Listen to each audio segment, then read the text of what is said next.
قد جاء مهديكم وظهرت آية فاسعوا بصدق القلب يا فتياني.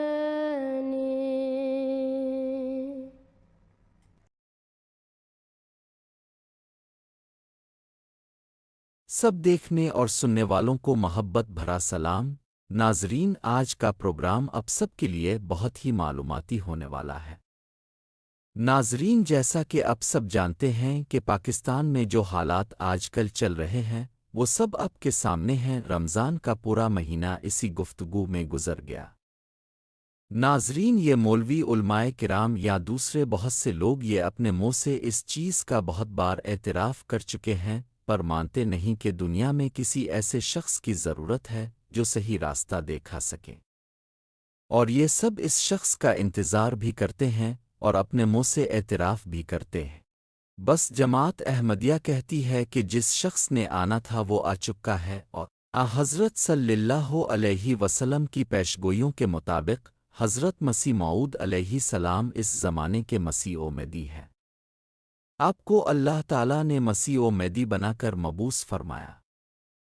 आज दुनिया इस बात को तस्लीम करे या ना करे कि हज़रत मिर्ज़ा ग़ुलाम अहमद क़ादियानी मसीह ओ मेदी हैं या नहीं, लेकिन ये हर कोई पुकार रहा है और कह रहा है। दुनिया ज़बान हाल से ये मुतालबा कर रही है कि कोई मुस्लिम, कोई मेदी, कोई मसीह इस ज़माने में होना चाहिए जो दुनिया को सही रास्ते पर चला सके। आज दुनिया अल्लाह ताला की इबादत के हकीकी रंग को भूल चुकी है। नफस ने बहुत से खुदा दिलों में बिठाए हुए हैं जिनकी हर शख्स पूजा कर रहा है।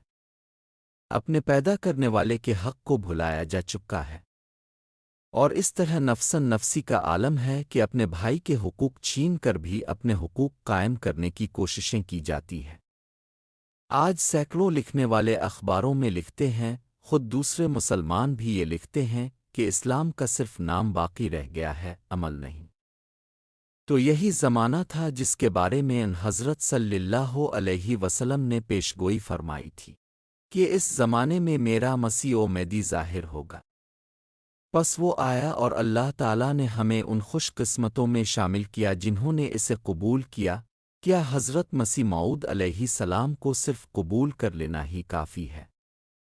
नहीं, बल्कि आप अलैहि सलाम के आने का एक मकसद था कि बंदे का ताल्लुक़ अपने पैदा करने वाले खुदा से कायम करवाना है, और पैदा करने वाले खुदा और अल्लाह ताला की मखलूक के हक़ अदा करना है, ताकि इन दोनों तरह के हुकूक की अदायगी से हम अपने पैदा करने वाले खुदा की रज़ा हासिल करने वाले बन सकें कि इस ज़माने में मेरा मसीह ओ मेदी ज़ाहिर होगा। बस वो आया और अल्लाह ताला ने हमें उन खुशकिस्मतों में शामिल किया जिन्होंने इसे कबूल किया। क्या हज़रत मसीह मऊद अलैहि सलाम को सिर्फ कबूल कर लेना ही काफ़ी है? नहीं, बल्कि आप अलैहि सलाम के आने का एक मकसद था कि बंदे का ताल्लुक़ अपने पैदा करने वाले खुदा से कायम करवाना है, और पैदा करने वाले खुदा और अल्लाह ताला की मखलूक के हक़ अदा करना है, ताकि इन दोनों तरह के हुकूक की अदायगी से हम अपने पैदा करने वाले खुदा की रज़ा हासिल करने वाले बन सकें, और यूं इस दुनिया में भी इसके फ़ज़लों को समेटें या समेटने वाले बने, और मरने के बाद भी इसकी रज़ा की जन्नतों में दाखिल हो सकें। बस हमें आप अलैहि सलाम की तालीम की रोशनी में, जो दरअसल हज़रत मोहम्मद मुस्तफ़ा सल्लल्लाहु अलैहि वसल्लम ही की तालीम है, जिसको लोग भला बैठे हैं, इस मकसद को हासिल करने की कोशिश करनी चाहिए।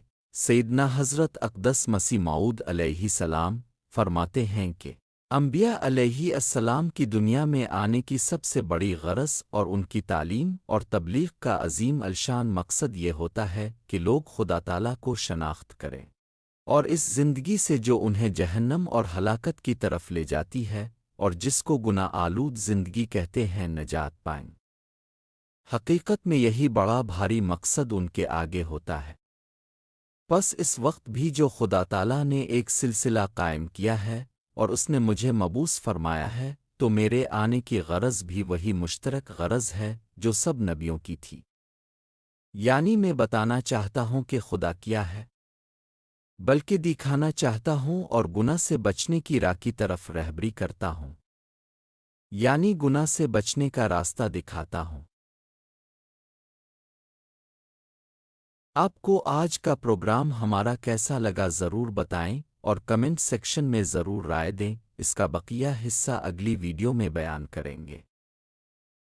بڑی دلدوز حدیث ہے اور میں چاہتا ہوں کہ آپ اسے ذہن میں رکھیں۔ حضور نے فرمایا یوشک ان یاتی علی الناس زمان، اندیشہ ہے کہ لوگوں پر یعنی میری امت پر ایک زمانہ ایسا بھی آ جائے گا، اب گنتے جائیے، لا یبقى من الاسلام الا اسمہ، اسلام میں سے اس کے نام کے سوا کچھ نہیں بچے گا، ولا یبقى من القرآن الا رسمہ، قرآن میں سے اس کے رسم الخط، الفاظ اور حروف کے سوا کچھ نہیں بچے گا، اسی کی اللہ تعالیٰ نے ضمانت دی ہے، یہ محفوظ رہے گا رسم عثمانی۔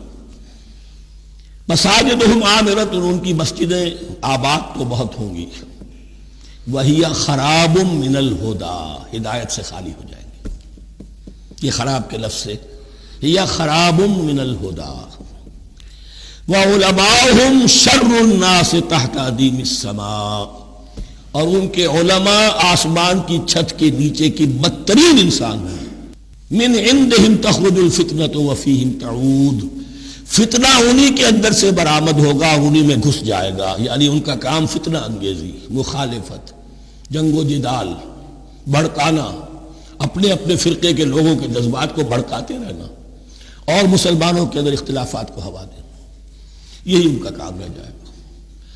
آج جن کو ہم علماء کہتے ہیں ان کی عظیم اکثریت اس کیفیت سے دوچار ہو چکی ہے۔ جب مذہب اور دین پیشہ بن جائے تو کوئی خیر اس میں باقی نہیں رہتا۔ یہ دین اور مذہب پیشہ نہیں تھا، اسلام میں کوئی پیشوائیت نہیں، اسلام میں کوئی پاپائیت نہیں، اسلام میں کوئی برہمنزم نہیں، اسلام تو ایک کھلا، ہر شخص کتاب اللہ پڑھے، ہر شخص عربی سیکھے، ہر شخص کو امامت کے قابل ہونا چاہیے، ہر شخص اپنی بچی کا نکاح خود پڑھائے، ہر شخص اپنے والد کا جنازہ خود پڑھے۔ یہ جو ہم نے پیشہ بنا لیا ہے اور پھر انہیں پیسے دیتے، ظاہر بات ہے کہ پھر اس پیشے کے اندر تو پیشے میں عیب نہیں، رکھیے نہ فرہاد کو نام، پھر تو پیشہ میں تو جو کچھ پیشہ ورانہ چشمکیں ہوتی ہیں اور جو خباثتیں ہوتی ہیں وہ آتی ہیں۔ لیکن ساتھ ہی یہ بات واضح رہے کہ علماء حق سے دنیا خالی نہیں ہوگی، علماء حق بھی ہیں، لیکن کسی کے ماتھے پر لکھا ہوا نہیں ہوتا کہ یہ علماء حقانی میں سے اور یہ علماء سوء میں سے ہے۔ باقی یہ صحیح بات ہے کہ اکثریت ادھر جا چکی ہے، ورنہ امت کا بیڑا غرق نہ ہوتا، سیدھی سیدھی بات۔ یہ بیڑا غرق ہوا ہے تو آخر کوئی سبب ہے۔ ایسے ہی عیسیٰ علیہ السلام کو نبوت مل چکی ہے، قرب قیامت میں جب تشریف لائیں گے تو نبی ہوں گے، مگر کوئی قانون نیا نافذ نہیں کریں گے اور نہ شریعت محمدیہ میں سے شریعت کے کسی شق کو باطل کریں گے، منسوخ کریں گے۔ یہ مطلب ہے ختم نبوت کا۔